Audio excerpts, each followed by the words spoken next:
கிறிஸ்துவில் அன்பர்களே, காயப்படுத்துவதும் இறைவார்த்தை, காயம் கட்டுவதும் இறைவார்த்தை. தினம் ஒரு ஃபார்வர்ட் வசனம் மட்டும் எப்படி போதுமானதாக இருக்கும் இறைவார்த்தையின் இந்த செயலாற்றலை நாம் உணர்வதற்கு?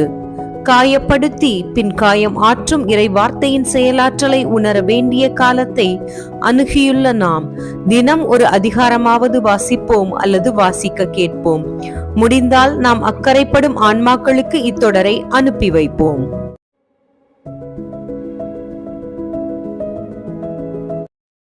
லூக்கா நற்செய்தி அதிகாரம் 3.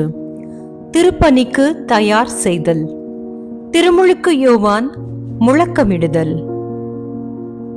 திபேரியு சீசர் ஆட்சி செய்து வந்த 15ஆம் ஆண்டில் பொந்தியு பிலாத்து யூதாவின் ஆளுநராக இருந்தார். ஏரோது கலிலேய பகுதிக்கும் அவன் சகோதரராகிய பிலிப்பு இத்துரேயா திரக்கோனித்து பகுதிகளுக்கும் லிசானியா அபிலேன் பகுதிகளுக்கும் குறுநில மன்னர்களாக இருந்தனர். அன்னாவும் கயபாவும் தலைமை குருக்களாக இருந்தனர். அக்காலத்தில் செக்கரியாவின் மகன் யோவான் பாலை நிலத்தில் வாழ்ந்து வந்தார். அவர் கடவுளின் வாக்கை பெற்றார். பாவ மன்னிப்பு அடைய மனம் மாறி திருமுழுக்கு பெறுங்கள் என்று யோர்தான் ஆற்றை அடுத்துள்ள பகுதிகள் அனைத்துக்கும் சென்று அவர் பறைசாற்றி வந்தார். இதை பற்றி இறைவாக்கினர் எசாயாவின் உரைகள் அடங்கிய நூலில் இவ்வாறு எழுதப்பட்டுள்ளது. பாலை நிலத்தில் குரல் ஒன்று முழங்குகிறது, ஆண்டவருக்காக வழியை ஆயத்தமாக்குங்கள், அவருக்காக பாதையை செம்மையாக்குங்கள். பள்ளத்தாக்குகள் எல்லாம் நிரப்பப்படும், மலை குன்று யாவும் தாழ்த்தப்படும், கோணலானவை நேராக்கப்படும், கரடு முரடானவை சமதளமாக்கப்படும். மனிதர் அனைவரும் கடவுள் அருளும் மீட்பை காண்பர். தம்மிடம் திருமுழுக்கு பெற புறப்பட்டு வந்த மக்கள் கூட்டத்தை கண்டு யோவான், விரியன் பாம்பு குட்டிகளே, வரப்போகும் சினத்திலிருந்து தப்பிக்க இயலும் என உங்களிடம் சொன்னவர் யார்? மனம் மாறியவர்கள் என்பதை அதற்கேற்ற செயல்களால் காட்டுங்கள். ஆபிரகாம் எங்களுக்கு தந்தை என உள்ளத்தில் சொல்ல தொடங்காதீர்கள். இக்கற்களிலிருந்தும் ஆபிரகாமுக்கு பிள்ளைகளை தோன்றச் செய்ய கடவுள் வல்லவர் என உங்களுக்கு சொல்கிறேன். ஏற்கனவே மரங்களின் வேர் அருகே கோடரி வைத்தாயிற்று. நற்கனி தரா மரங்கள் எல்லாம் வெட்டப்பட்டு தீயில் போடப்படும் என்றார். அப்போது நாங்கள் என்ன செய்ய வேண்டும் என்று கூட்டத்தினர் அவரிடம் கேட்டனர். அதற்கு அவர் மறுமொழியாக, 2 அங்கிகளை உடையவர் இல்லாதவரோடு பகிர்ந்து கொள்ளட்டும், உணவை உடையவரும் அவ்வாறே செய்யட்டும் என்றார். வரி தண்டுவோரும் திருமுழுக்கு பெற வந்து, போதகரே, நாங்கள் என்ன செய்ய வேண்டும் என்று அவரிடம் கேட்டனர். அவர், உங்களுக்கு குறிக்கப்பட்ட தொகைக்கு அதிகமாக எதையும் தண்டாதீர்கள் என்றார். படை வீரரும் அவரை நோக்கி, நாங்கள் என்ன செய்ய வேண்டும் என்று கேட்டனர்.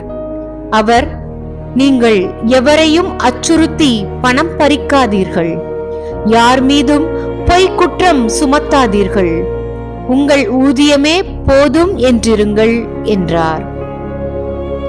அக்காலத்தில் மக்கள் மீட்பரை எதிர்பார்த்து கொண்டிருந்தார்கள். ஒருவேளை யோவான் மெசியாவாக இருப்பாரோ என்று எல்லாரும் தங்களுக்குள் எண்ணிக்கொண்டிருந்தார்கள். யோவான் அவர்கள் அனைவரையும் பார்த்து, நான் தண்ணீரால் உங்களுக்கு திருமுழுக்கு கொடுக்கிறேன், ஆனால் என்னை விட வலிமை மிக்க ஒருவர் வருகிறார், அவருடைய மிதியடி வாரை அவிழ்க்க கூட எனக்கு தகுதியில்லை. அவர் தூய ஆவி என்னும் நெருப்பால் உங்களுக்கு திருமுழுக்கு கொடுப்பார். அவர் சுளகை தம் கையில் கொண்டு கோதுமையையும் பதரையும் பிரித்தெடுப்பார். கோதுமையை தம் களஞ்சியத்தில் சேர்ப்பார், பதரையோ அணையா நெருப்பிலிட்டு சுட்டெரிப்பார் என்றார். மேலும் பல அறிவுரைகள் கூறி மக்களுக்கு நற்செய்தியை அறிவித்தார். குறுநில மன்னன் ஏரோது தன் சகோதரன் மனைவியாகிய ஏரோதியாவை வைத்திருந்ததன் பொருட்டும் அவன் இழைத்த மற்ற எல்லா தீச்செயல்கள் பொருட்டும் யோவான் அவனை கண்டித்தார். எனவே அவன் தான் செய்த தீச்செயல்கள் எல்லாம் போதாதென்று அவரை சிறையிலும் அடைத்தான். இயேசு திருமுழுக்கு பெறுதல். மக்கள் எல்லோரும் திருமுழுக்கு பெறும் வேளையில் இயேசுவும் திருமுழுக்கு பெற்று இறைவனிடம் வேண்டிக் கொண்டிருந்த போது வானம் திறந்தது. தூய ஆவி புறா வடிவில் தோன்றி அவர் மீது இறங்கியது. அப்பொழுது, என் அன்பார்ந்த மகன் நீயே, உன் பொருட்டு நான் பூரிப்படைகின்றேன் என்று வானத்திலிருந்து ஒரு குரல் ஒலித்தது. இயேசுவின் மூதாதையர் பட்டியல். இயேசு தம் பணியை தொடங்கிய போது அவருக்கு வயது ஏறக்குறைய 30. அவர் யோசேப்பின் மகன் என்று கருதப்பட்டார். யோசேப்பு ஏலியின் மகன், ஏலி மாத்தாத்தின் மகன், மாத்தாத்து லேவியின் மகன், லேவி மெல்கியின் மகன், மெல்கி என்னாவின் மகன், என்னாஸ் யோசேப்பின் மகன், யோசேப்பு மத்தத்தியாவின் மகன், மத்தத்தியா ஆமோஸின் மகன், ஆமோஸ் நாகூமின் மகன், நாகூம் எஸ்லியின் மகன், எஸ்லி நாகாயின் மகன், நாகாயின் மாத்தாயின் மகன், மாத்து மத்தத்தியாவின் மகன், மத்தத்தியா சேமோயின் மகன், செமே யோசேக்குவின் மகன், யோசேக்கு யோதாவின் மகன், யோதா யோவானின் மகன், யோவான் இரேசாவின் மகன், இரேசா செருபாபேலின் மகன், செருபாபேல் செயல்தியேலின் மகன், செயல்தியேல் நேரியின் மகன், நேரி மெல்கியின் மகன், மெல்கி அத்தியின் மகன், அத்தி கோசாமின் மகன், கோசாம் எல்மதாமின் மகன், எல்மதாம் ஏரியின் மகன், ஏர் இயேசுவின் மகன், இயேசு எலியேசேரின் மகன், எலியேசேர் யோரியின் மகன், யோரிம் மாத்தாத்தின் மகன், மாத்தாத்து லேவியின் மகன், லேவி சிமியோனின் மகன், சிமியோன் யூதாவின் மகன், யூதா யோசேப்பின் மகன், யோசேப்பு யோனாமின் மகன், யோனாம் எலியாக்கிமின் மகன், எலியாக்கிம் மெலேயாவின் மகன், மெலேயா மென்னாவின் மகன், மென்னா மத்தத்தியாவின் மகன், மத்தத்தா நாத்தானின் மகன், நாத்தான் தாவீதின் மகன், தாவீது ஈசாயின் மகன், ஈசாய் ஓபேதின் மகன், ஓபேது போவாசின் மகன், போவாசு சாலாவின் மகன், சாலா நகசோனின் மகன், நகசோன் அம்மினதாப்பின் மகன், அம்மினதாப்பு அத்மினின் மகன், அத்மின்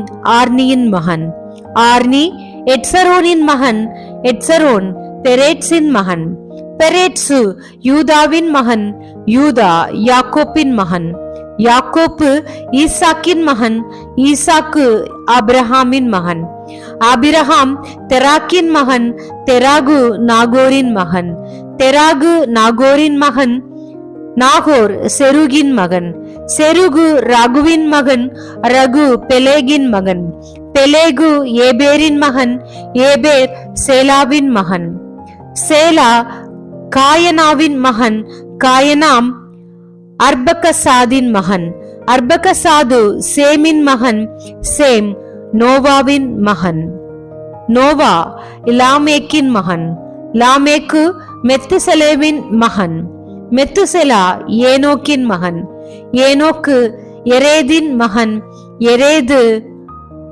மகளலேசின் மகன், மகளலேன் கேனானின் மகன், கேனான் ஏனோசின் மகன், ஏனோசு சேத்தின் மகன், சேத்து ஆதாமின் மகன், ஆதாம் கடவுளின் மகன். கிறிஸ்து வழங்கும் வாழ்வு தரும் நற்செய்தி. கிறிஸ்துவே உமக்கு புகழ்.